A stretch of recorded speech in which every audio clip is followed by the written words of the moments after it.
Just Oh, not it says showing going live, going live. I don't know if we've been Why? live this Why whole did time. it take that long? Oh my gosh. Well, now we're back. Are we? We're real now. We're real. I'm refreshing on your page. I'll No, let no, you know you're when good. we're really It should live. be good. Should be good. Now we're live. Let's do that again.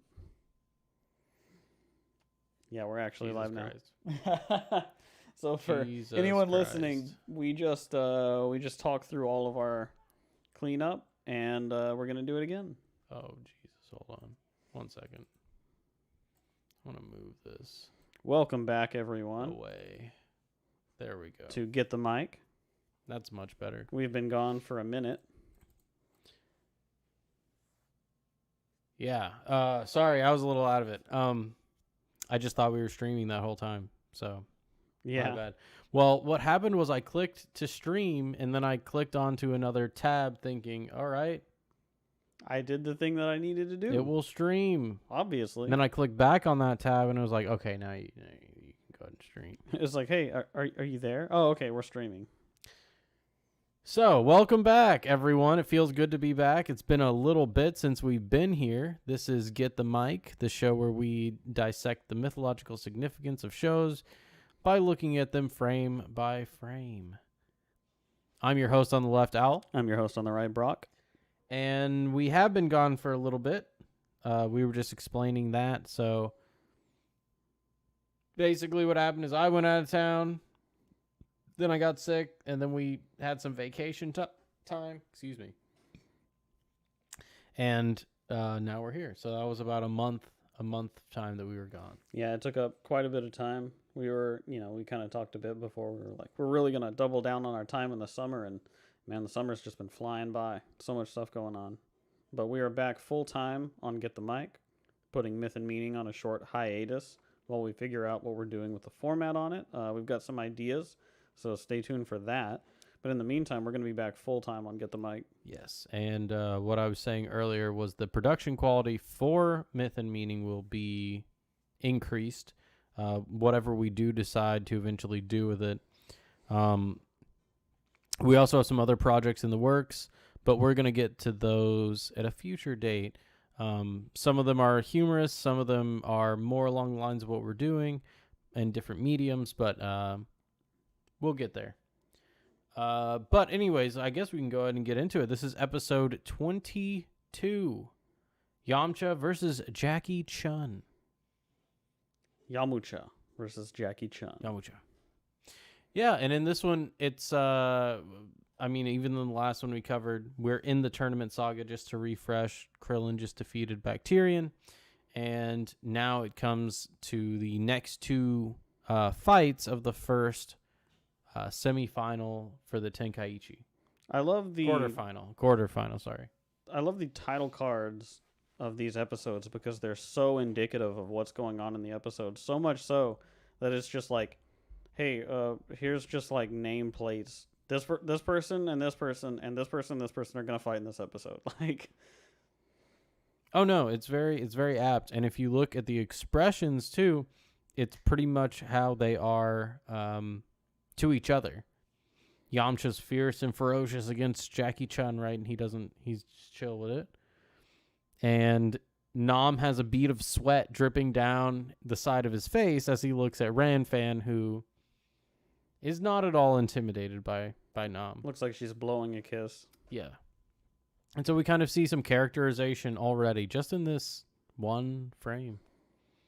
But right, I think it's a good introduction for it, and we're going to see how these two, and what I even put in the description was we're going to be looking at the colliding and the kind of challenging of these two modes of being each time. And so there will be some things to talk about and some interesting foreshadowing, let's say, but we'll get there. So first thing, we have Krillin is coming off the win he just had against Bacterian, and he wants to know if Master Roshi saw his win. Why is that significant, Brok? Well, it's interesting. This is a big moment because it shows basically the entire crew noticing that Roshi is not around. And we even have Bulma and Yamcha wondering about it and saying, well, I just can't believe he wouldn't watch his students fight. And they're starting to get a little bit upset with Roshi's absence. And the reasoning for that is as the master, as the teacher, these guys are ultimately doing this to live up to an expectation or to a potential that was seen in them by that master, right? They're wanting they're wearing the gi of Master Roshi. They're wanting to do honor by him by participating in this tournament. It's Master Roshi is a judge of them, Mm-hmm. right? As we saw early on. And even with the rock moving and the racing and all that, right? He's a judge of them. And so when accomplishing things, that judge should be satisfied, and that kind of reciprocates the action of fulfilling those goals again. But right, I mean, they're a little upset that he's not around. But Goku does think he's around. Well, Goku can smell him, right? I think this is kind of an early version of being able to sense someone, right? We're seeing Goku's ability to sense someone based on how in tune he is with his animalistic side that other people can't quite sense. And it's shown here through his smell. He can actually recognize that he's around. Yeah, and it is that kind of first step in that's the thing. It's not just opening your eyes, let's say, or opening one's eyes. It's being attentive, right? That Goku is achieving here. His attentiveness allows him to perceive things others can't. In this case, Master Roshi. I do not know why this makes my thing go on chat. I'm not on chat, but whatever. Wow. I know. Yeah. You can see it wrap around the other side too. It's so strange. Well, this is not on. Right. But whatever. Okay, so then we do see where Master Roshi is, and what is he up to? He's lecherously staring at He's making Ranfan. that face on the left. Yes, that face. We have many more of these coming. And why? Well, let's say why did you put these two together here? You just wanted to exhibit Roshi? It's really to set up the interactions that come up between them later on, because in the second half of the episode, she is challenged, and Master Roshi is very invested in that. Yes. And he also has this is setting up the situation also where he immediately runs to go talk to her after his fight. It's so. Well, I think it's exactly because Roshi is who he is that this has to happen. Notice that Roshi has taken off his sunglasses. Yes. So now he can be seen as well as see. So right. There's no hiding this who he is. We had talked about this before too, that the way that Master Roshi is, he's not using his status as a martial artist for his benefit, but here, as he's sort of taken that barrier between himself and the outside world, he wants to be seen. He wants to reach out and interact with people. And especially in this instance. Well, in order to interact with Goku and Krillin, he has to do this. And so he is susceptible here because he's taken away that veil, right? Well, he's taken away his protection from his need to integrate, his need to sort of align with this pattern in order to be at the top of the hierarchy. So there's sort of an impetus for him to immediately be out here. I don't want to say creeping, but it's like he's been in isolation all of this time. Well, let me fully enunciate what I'm trying to say here, because what I'm trying to say is that the fact that Roshi is the masculine, the spiritual father that has never achieved the union, the integration of the feminine spirit, this is exactly the reason why he has to do this here, because his glasses are now off, right? And he has to attempt to integrate because... Right. The impetus to integrate it weighs on him even heavier the longer that he spends without integrating, right? And so we see consistent behavior of him doing these things. And it alarms some of the other characters, but we'll get there in a minute. Well, this is the tell as well that it's him. I'm just thinking of a future slide. Let's continue. So we also are introduced to Nam. Nam is another quarter finalist, and we get to see his backstory in a flashback. So we see that his village is thirsty, and they're not getting any water, any food. Somehow Nam got jacked. I don't... Look at this Chad. Look Nam. at him. I had to grab it. It's not even somehow. Nam is strong. Well, we'll talk about why Nam is strong. Nam is strong. Nam is strong. For now, we'll just say Nam is strong. But it is specifically because of this backstory that we see of him and the way that he is on, the mode of being he adopts, and we get to see more of it later. But yeah, he's strong. It's funny that it shows it here because it really is in contrast, and you see it there in the last panel, to the interaction that was just happening between Ranfan and Jackie Chun. Ranfan. But don't they say Ranfan in the dub? Yeah, it's just like Lang Fang is what it is in the... Oh, Lanfang or Yeah. Langfang, yeah. Anyway, it's basically undercutting that. It's showing the contrast there where it's, this is almost extracurricular type behavior for him where he's like, oh, I get to be out here interacting, and it's almost played as a joke and then immediately undercut by the seriousness of this mode of being. And so he literally cuts them off, and so it shows them both shocked by how serious he is. Well, it is also funny to see the great master that Goku and Krillin are looking for reduce himself to this and then be confronted with this mode of being, right? It is a great contrast. And it is the contrasting of these modes of being that is the exact purpose of the tournament. So this is an excellent, I know some people don't care about Nam or anything like that and some of the side characters in this arc, but they are important.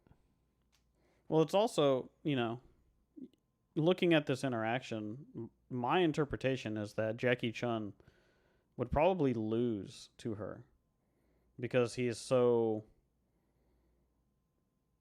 compelled by his fascination, his obsession. Well, I don't really want to speculate on that. I mean, it's a bold speculation, but what I mean is, I'm not even saying it's a bold speculation. I just don't think if that was supposed to happen, we would have seen it happen, I suppose. Yeah.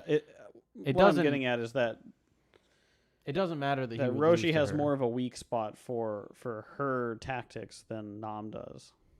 What does that mean archetypally, though? What does that mean archetypally? Well, I guess Roshi would. I'm saying Roshi would. Jackie Chun maybe a little bit less, as he... Well, what is Ranfan's mode of being? We'll get to it. Well, that's such a broad question. How do I answer that? Well, I mean, we'll get to it.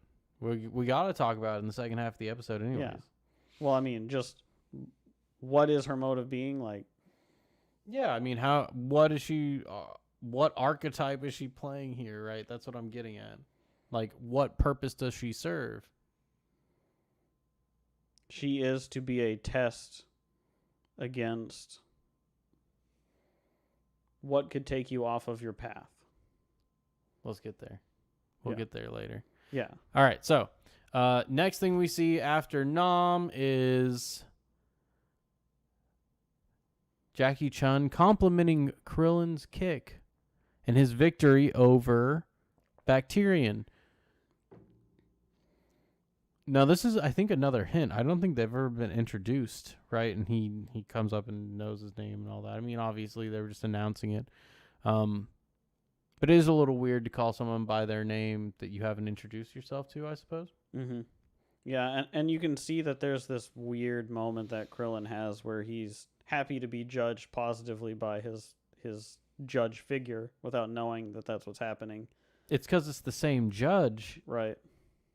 it's the same. It's the exact same judge, but I guess different masks. I suppose different identities. Yeah, and I think it's important too to notice that Goku mentions that he reminds him of Master Roshi or something like that. I'm not exactly sure of the line, but right. And so Jackie Chun goes out to fight Yamcha, right? Meanwhile, the boys go back, and Goku desires to eat, right? He already said he will eat. I will eat. He hasn't eaten yet, but now he'll eat this. So he gets all this, these drumsticks, and the monster there is eating some as well. And you see that Nam, what is Nam up to? Nam is just meditating and fasting. Right. And this is part of the characterization we see with him. I mean, obviously he looks like a monk, someone who would do that, but it doesn't seem that. I mean, he just seems like a villager, right? I mean, he's not a holy man. He doesn't talk about God or anything like that, right? Mm-hmm. But he is abstaining from indulgence is more of what I want to put it here. Right. And that is one other aspect. So we've already seen a few things about Nam, all right? We've seen his selfless goal, right? His driving force. We've seen how he acts in, let's say, the face of gluttony, because this turns into an eating contest almost between Goku and the monster, eh? Right. It is a weird interaction because Goku pays no mind to him. Oh, and this is like the ultimate monster. Like, this is the monster of monsters. Right? That's why he's This is here. the monster in the hierarchy. Yeah, this is the monster as such. Right. This is monstrous. And so Goku isn't afraid of him, whatever. But he's pretty wasteful. Nam doesn't like that, etc. But I like that you pointed this out because it does characterize Nam a bit more, and it'll allow us to explore a little more when we get into the second half of the episode. Yeah, and this also sets up a lot. The episode sets up a lot in the beginning that's really solid, and then pays it all off at the end. Yeah, I also just like this characterization of Goku where his appetite is this almost intimidating thing for this sort of primordial monstrous spirit, right? It's like his appetite practically matches that of something that's in a symbolic way I would describe as like Ouroboros, right? He's a serpent. He just devours to survive. What do we want to say?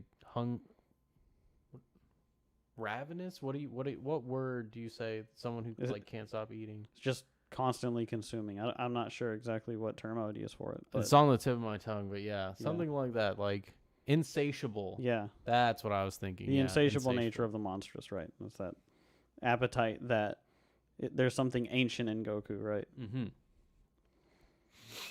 And then, we have the little contest here. I just wanted to show the difference in their reaction, where he's frantically eating and Goku is just enjoying himself. Right. The shadow on that made it look like that drumstick was tiny. It does look tiny. It looks like a little lollipop. But it's because the shadow in his mouth. Man, it's this show's so well animated. But yeah, Goku's jolly in his eating ways. Yeah, he's just carefree. His eyes are shut. He's not even paying attention to him. And Giran is, glaring at Goku, right? Like furious that anyone would challenge him at anything.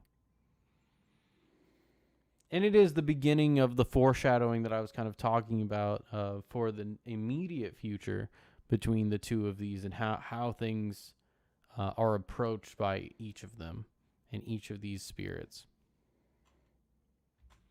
And like we were saying earlier, I'm going to have to come over here. And now it's not there anymore. Now it's not there. We're having some technical difficulties. No, it's not even a technical difficulty. I don't know what's happening. Look, now I can... Oh, now it's back. Now it's back. Great.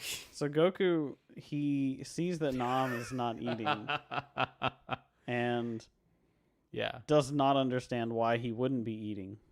And so he snatches the whole plate away and offers it up to him to eat. Yes. And he refuses, I believe, before the monster even does this to him. Giran, we'll call him Giran. I think that's his name in the dub. I think there's a D in his name in the sub, but anyways.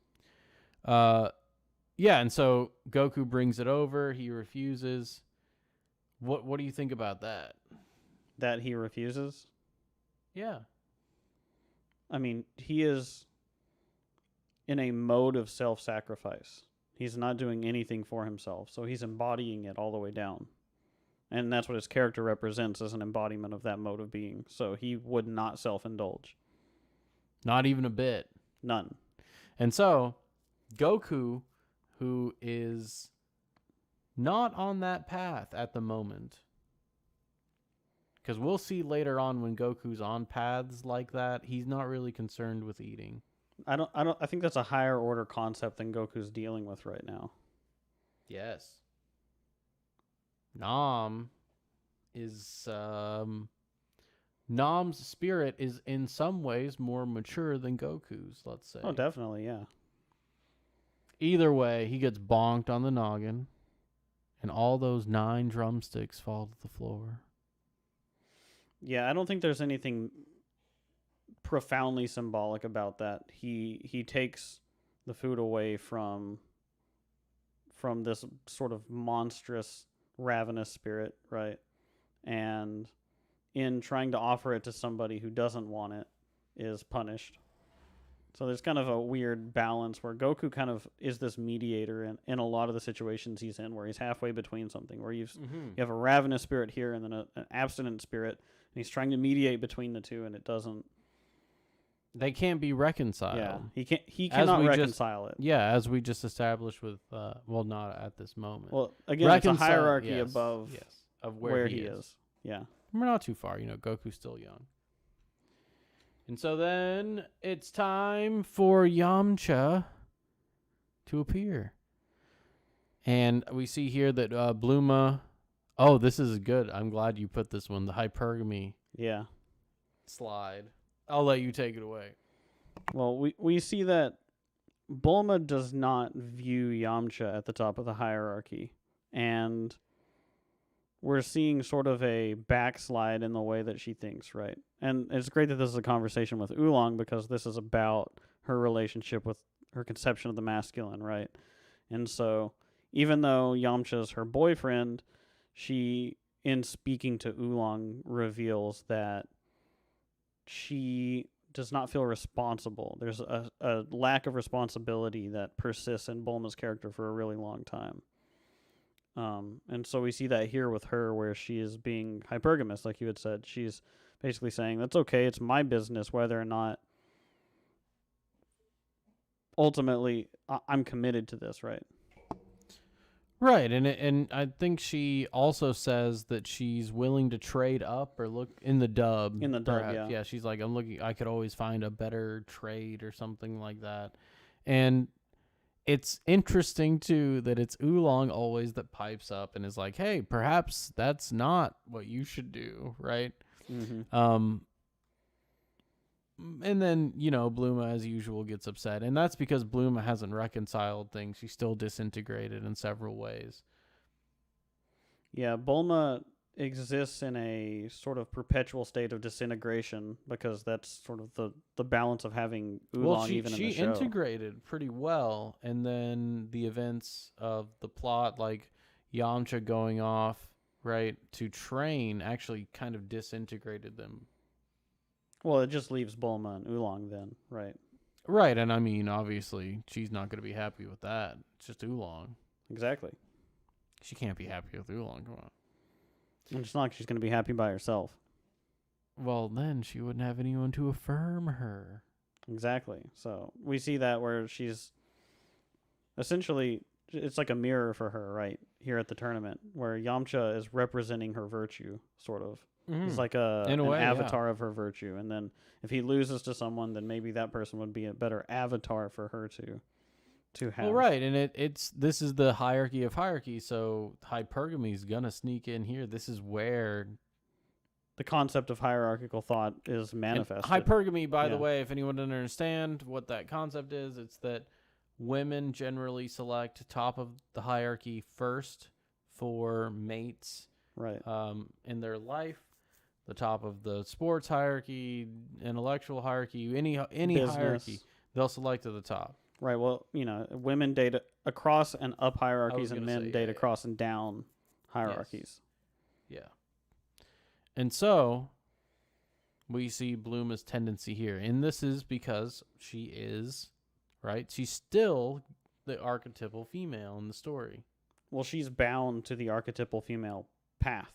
Yeah, and she's on that path still. So here we get to see a little bit of what that spirit, how that spirit interacts when approached with the hierarchies of hierarchies, right? Mm-hmm. The hierarchy. Of course, it's great hierarchies. that she says this in front of Poir.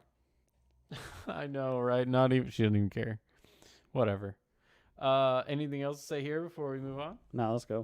All right. So next we're gonna see Jackie Chun come out. He's old. The irony of Bulma's mode of being, of course, is that what is above Yamcha in the hierarchy, Is not what she thinks she needs. she does not understand the value of age and experience, right? Definitely not. And yeah, I mean, she doesn't recognize the value inherent right here. That is the irony of it, right? Exactly. And so she It's- goes, well, let's see what's higher in the hierarchy. And And that's the then it's thing. Master Roshi. It's ironic on more than one level, right? It's not just, and that's the joke, the surface level joke that we'll say content creators that cover Dragon Ball will talk about, like why it's good. Mm-hmm. The surface level joke of her wanting a boyfriend and seeing an old man, that's like, oh, that's ironic, right? But then it's also ironic because of what we're saying, which is what is superior to the immature masculine? The complete masculine, or the spiritual masculine that we see in Master Roshi. Mm-hmm. The And spirit when of she the father. sees it, right? she doesn't recognize it. So it's two ways. It's double layered, and that's how so many things Well, are. well, in let's talk Dragon about the Ball. spirit of the father briefly here, because it's Roshi is a blind father type figure, right? Blind master, also sort of embodying that father role. And so Bulma wants the perfect mate, right? So we established it and reconciled it within the framework of season 1, but she still wants the perfect mate, right? And then there's this really funny dichotomy here, right? Where as she's looking towards that, then you have the spirit of the father. And she doesn't see any fatherly traits in Yamcha, right? He goes off on his own for his self-betterment. He's not Like the lone wolf. Yeah, when we see her, she's providing for herself. She's literally carrying groceries for herself, right? And we don't see that Yamcha's that fatherly spirit, not a provider, right? And so what's higher in the hierarchy? Well, it's the spirit of the father. And so she doesn't really understand the value of the spirit of the father. She's still in that younger, more immature mode of being where you could say the Wolf Fang Fist works on Bulma. It works to actually impress there we himself go. on her, right? As like a big masculine top of the hierarchy. That's actually funny you say that, because I don't think she saw the Wolf Fang Fist. But the spirit of what the Wolf Fang Until- Fist is, right? Well, I guess she may have seen it when he's fighting the dogs. He Well, uses and them. that's what even Poir says in this fight too. It's like, oh, as long as he's got his Wolf Fang Fist, right? Well, yeah, and I mean that we've kind of talked about what that is to him. Mm-hmm. But yeah, I mean she's too immature to understand that it's not about what she thinks it's about. It's about bettering the path that you're on, path that someone is on, let's say. Right. And the Wolf Fang Fist being this sort of masculine potential expression, right? It's like that's what Bulma sees, and she's like, and she knows inherently in the scene, right? She's like, well, And it's like could always trade up from that. It can beat a lot of things. Old age robs you of your ability to use the ability, let's say. Mm-hmm. The Rofufu kin. I mean, we don't really see Yamcha use it later on, do we? It's really interesting how those things line up. Right. And we see right away here how Old Age responds to the Roga Fufukin. What a laugh. That's it. And so it's not just Old Age. Well, actually, this isn't it, but it looks almost identical to it. But I want to say it's the spiritual father, right, in disguise, so that he can interact with society without interacting with society, right? Mm-hmm. Because as a spiritual father, he's not supposed to do that. Well, he's conceptual. He's the voice of God in a sense, right? In a sense, yeah. He's on an island out in the unconscious with the voice of God. So he's an idea. And so Yamcha, the immature masculine, he knows all of this, being a spirit that has lived through youth, right? Jackie Chun knows all that Yamcha's going to do. His eyes are open as well. He can see Yamcha for who he is, which is interesting that Yamcha starts piecing some things together in a minute. But right, and it's a laughable excuse. I don't think Yamcha hits him once. No, I don't think he accomplishes anything in the fight because this spirit is untouchable by him. Well, and it's as if, it's like a kid playing Michael Jordan in basketball. Like, it doesn't matter. He's not just going to get lucky and win. His potential is not going to win. Yeah, it doesn't. Exactly. Like Michael Jordan, even today, a kid playing against him doesn't even matter. No, and it's like boxers who have been boxing for a long enough time. If you don't have the experience, you just don't win. Exactly. And if that's one thing Yamcha's lacking right now, it's experience. Let's continue. So then we see it. Let me express my potential attack. He's basically saying, like, look how much of a lone wolf I am. Look how much spirit I have. My youthful spirit. I'm going to channel that into an attack. And he does. And it's interesting that he has a red wolf now. I don't know if that was in the original art. Probably not. I don't think so. I think it was just the But before it was the blue one, yeah. So just interesting little note. And as we said earlier, Roshi doesn't really Same care. effect. Same effect. So the fight is essentially lost at this point for Yamcha. And we see this on a lot of these fights too, where it's like someone has their move that they use, then it doesn't work, and they're just like, well, yeah, that's that. It's similar to wrestling. Similar to wrestling in a way, but wrestling is also the clashing of spirits, right? Wrestling is redneck anime. I guess so, yeah. But the important thing to note as well is that they kind of do the classic anime, like slash at each other and then jump, right? And it is just in a regular way this time. But it's interesting to note now. I'm going to mention it in a couple episodes. So then here, Yamcha just gets blasted with the wind. Right. Jackie Chun doesn't even have to touch him. His mere presence. He throws him a cool breeze. Right. He throws him a cool breeze. And the cool breeze, right, slaps him against the wall, whatever.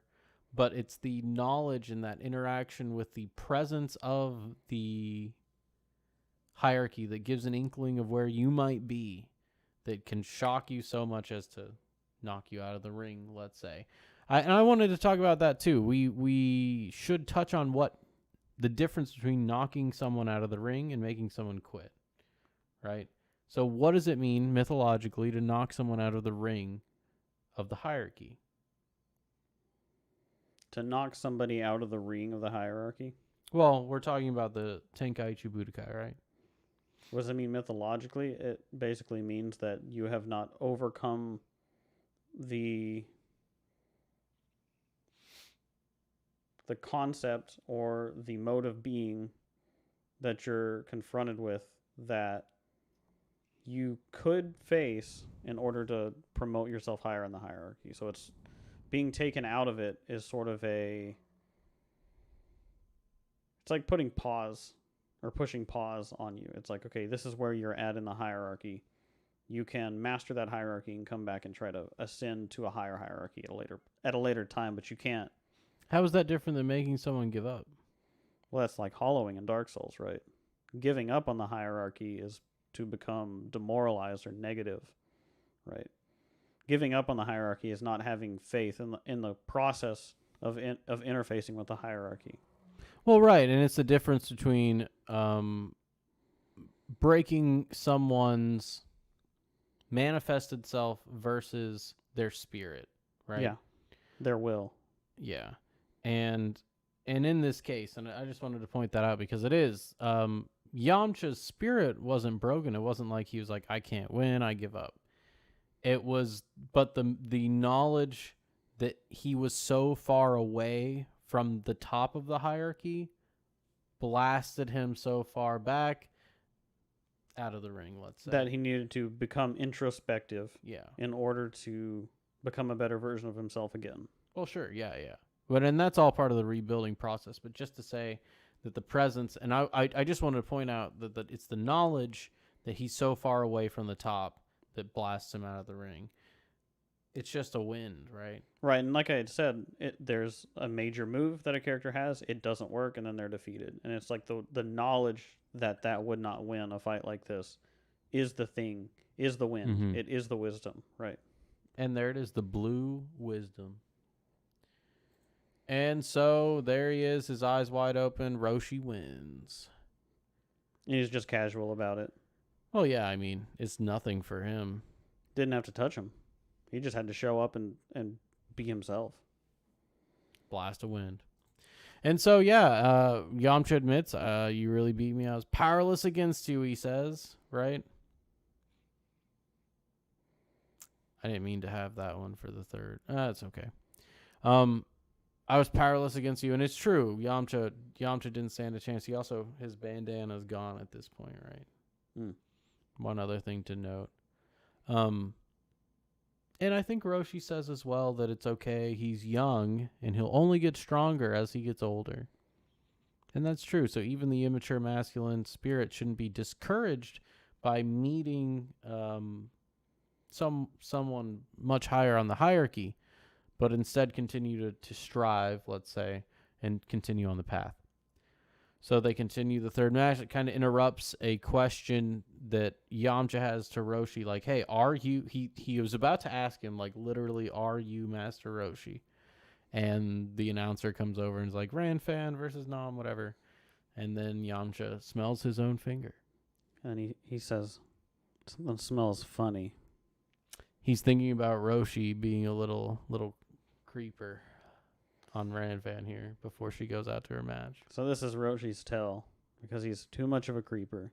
But I wanted to put this because it is, and Brok was exactly right. As Yamcha loses, we see more of his inner dialogue than we've ever seen before, basically. It's the introspection that we've seen by approaching and confronting the top of the hierarchy, or at this point, the top of the hierarchy. Top of the known hierarchy, let's say. The supposed or the interpreted hierarchy. Yeah, very well. But really what Roshi is doing, and what he's been doing all along, because the mode of being that he's inhabiting is in the way that he's lecherous towards these women, really, and I've said this before, is conscious. Roshi knows about it. In a way, like he knew to get launch. He knew the boys needed launch, right? But here we see that it's almost a cover for whenever he's doing more serious acts like this. And when his spirit comes in confrontation, or let's say in alignment with the heroic spirit of Nam here, they kind of sync. And one of the things too is that Roshi's eyes being open allows him to interface more actively with these modes of being around him, and the beam that you see there that like allows him to read Nam's mind or whatever comes from his eyes, right? He couldn't do this with his glasses, let's say. He doesn't have the connection to the outside world with the glasses up. He's veiled, right? And so, but he can recognize the spirit of Nam and understand all of this backstory to him because it's an archetype. Because Nam is an archetype, a heroic archetype even. Mm-hmm. And then up there in the right-hand corner, we have an actual fourth wall break of epic proportions, let's say, because Roshi pretty much says here that this is not a gag anime. Mm-hmm. It may have gags in it, but it is not a gag anime. And the Dragon Ball in general, I wouldn't say is. Maybe some of the Arale stuff later on, but There are gags and there are gag-like sequences, but this is a call-out early on into the series that it's aware that it's going to be read as a gag anime. Even though that's not the proper reading, I would say. Would you, Brock? Absolutely not, even though some large content creators would say so. Yeah, but that's exactly it. And I did want to explain too, because Roshi has a lot of powers in this arc. And each of them, there's a reason why Roshi would have that power. The spiritual father can understand the archetypes around him. Well, the spiritual father is sort of this, you take a lot of different archetypal ideas and you thread them all together. You have a self-sacrificial, you have a creative, you have a nurturing, you have a strong archetype. Like, there are a lot of different pieces that all sort of come together to form, it's like God the Father, There's all of the gods come together to form God the Father, in a sense. And so, yeah, those archetypes are manifest in multiple dimensions, right? And so Roshi can understand the self-sacrificing nature because he's archetypally aligning with the spiritual father concept. Well, and it's not just that he understands sacrificial spirits, but as the spiritual father, he understands all spirits, all modes of being. That's the whole hermit thing that he's up to, right? And that's why he focuses so much as a master on the mode of being that the boys are supposed to inhabit. I need a drink. Well, he carries the burden of the wisdom of modes of being through the voice of God, which is Turtle, right? So he hears the judgment of modes of being when he is in that state, that isolated hermit state too. Yeah, but he also judges modes of being. I mean, after all, we haven't seen Turtle this whole arc. Right. It's symbolic, right? He has Turtle. Yeah. He has that voice, and so he is a judge. Right, but what I was saying is I just want us to explain Roshi's powers more or less as we go, because some of them are quite significant as to why he would have them. Oh, we're going to get to that in the next 5 or so episodes, right? 5 or so. Lasts a while. So then the next match starts. We have the serious Nam, and we kind of kept it. I kept this from the first slide, the dichotomy between the two of them here. And spiritually, we see that Nam is, determined, and Ranfan is not as serious, let's say. Now, I think it's a good time to talk about what Ranfan is. What is Ranfan? You tell me, because I don't have a concise reading of Ranfan entirely. Well, Ranfan, right, is someone who exploits her own vulnerability. Right. Right? Her mode of being is that she will manipulate others to further her own advancement. Right? Right. Now, she uses, the way she does it, obviously, is her feminine wiles, let's say. But the other thing is that that's not that strong of a mode of being, right? Now, why would not that strong of a mode of being put up against Nam, who has that heroic spirit and has a pretty strong mode of being? I would say that Nam has almost an obligation to chivalry, and this is a manipulation of that mode that manifests from trying to be noble and self-sacrificing. Well, let's continue, because we're going to get to some more details that I want to bring in a minute. So then we see Nam. She like screams when Nam's about to hit her, and so he barely taps her, and she starts crying.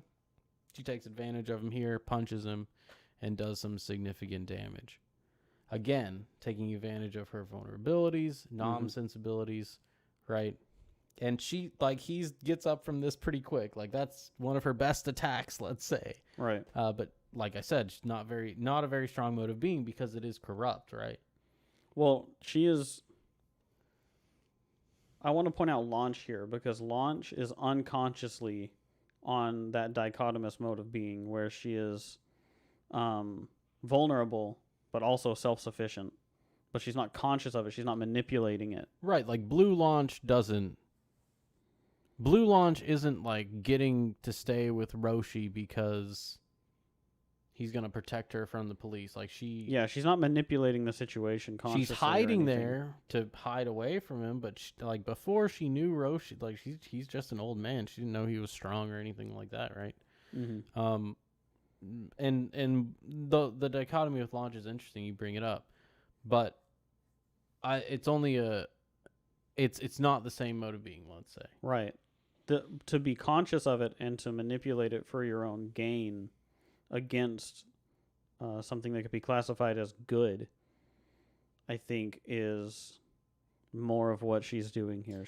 But also, what is Toriyama telling us? It can actually get you pretty far. It's powerful. Yeah, it's a powerful mode of being, but compared to like a heroic mode of being, it's not. And so we see her attack fails against Nam, and she uses her ultimate attack, getting undressed. Which is to expose her vulnerability completely. Yes. And say, I'm this vulnerable, and you won't attack me, right? Yeah. Because you're the way you are, let's say. And so Nam then closes his eyes before he knocks her out. And so that does bring us to a point here where I will kind of talk about my analysis of Ranfan. So, like I was saying earlier, the reason that Nam needs to fight Ranfan is because what did we see earlier with Nam? But self-discipline, right? Control, self-control as well. Right. And that's what this is about, because he can destroy her at any time in this fight. He's way stronger than her. He has to overcome his self-control. And she is still manipulative, right? And it's not like she's giving him much goodwill to work with or anything. But he also closes his eyes before he knocks her out. He needs to be unconscious of the thing that he's doing in this case. Well, you could say that for someone like him, it is difficult to be willfully unconscious of something because you're very egoistic. In a sense, you have sort of placed that logos where you're so oriented toward it that you become rigid. Yeah, and I did want to point out another thing. That what allows him to overcome, let's say, the vulnerability of Ranfan there, whenever she takes off her clothes, is he is reminded of his path, his way, right? It keeps him on the path. Mm-hmm. But also by closing his eyes. So you don't think the analysis is correct to say that he's trying to be unconscious of his I agree. His domination of a spirit lesser than he. No, I agree. I think that he needs to become more unconscious, right? By closing the eye, right? By not orienting towards the logos so rigidly, then he can sort of step outside of his own self-control, right? Because he's dominating himself in a sense, right? He's imposing his will upon himself so that he doesn't eat, so that he's not indulging in anything. But that becomes rigid and it can limit you, and then you cannot progress as in your character, right? Well, and I think it's the proper way for a heroic mode of being to interact with a malicious yet weak, right, mode of being. And it kind of brings us to a point where this exact kind of scenario, these two clashes of these modes of being, we'll see a couple more times in the series. Not with the same characters, but in the same way. So, after the end of that match, we see good old Yamcha, he's thinking. And in his thinking, Roshi is Jackie Chun. Listen to this conspiracy theory. I know. Tinfoil hat over here.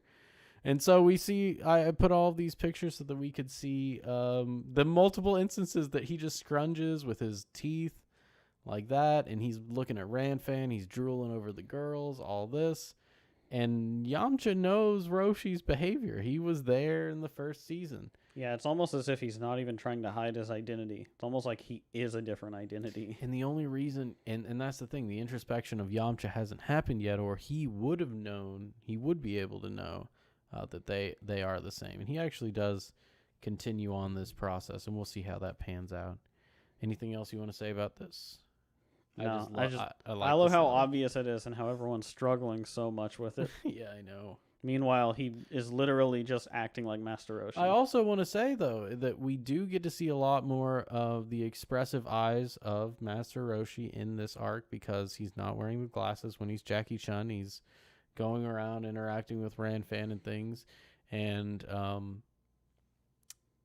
it's like we were saying, it's a meta-analysis. So it's not just that he's taken off the veil so that now people can see him for who he is spiritually, but we, the audience, can literally see more of his expressions now than we could before.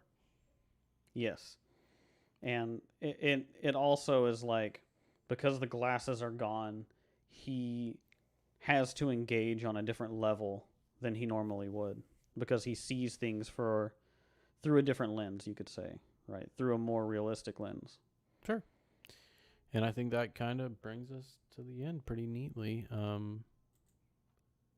I think this was a great episode because it has the dichotomous nature of those two spirits, Yamcha and Master Roshi. We get to see how the immature masculine measures up with the spiritual father. It doesn't, spoiler alert. The spiritual father is how the immature masculine can improve, not the other way around, let's say. Right. And then we see, like I was saying, what do I even want to succinctly name Ranfan's mode of being? She who exploits her own vulnerability. I'll think of a word for it. Well, when she gets defeated by Nam, we immediately get a reaction shot from Bulma. And I think that's because Bulma can learn a thing or two about specifically what's going on with her mode of being and why it doesn't progress up the hierarchy then. Right. And I mean, that is part of what Bluma's done in the show before, exploited her vulnerability. But I'm more talking about, I think there is a word that I can find for it. That it's specifically like that. I just can't right now. Anyhow, so we get to see her and Nam square off, and Nam being that more sacrificial, selfless, heroic mode of being.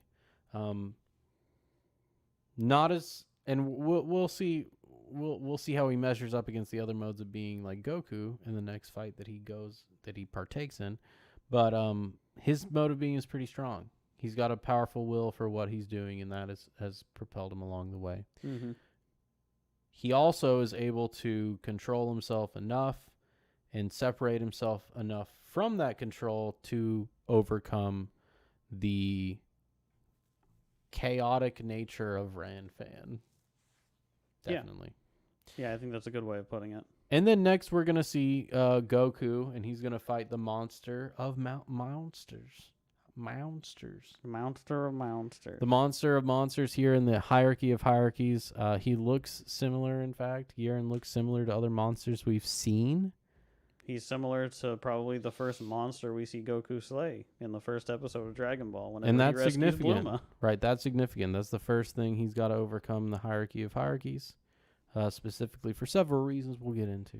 The monstrous. We hope you liked the show. This brings us kind of to the end. The end. We should be streaming.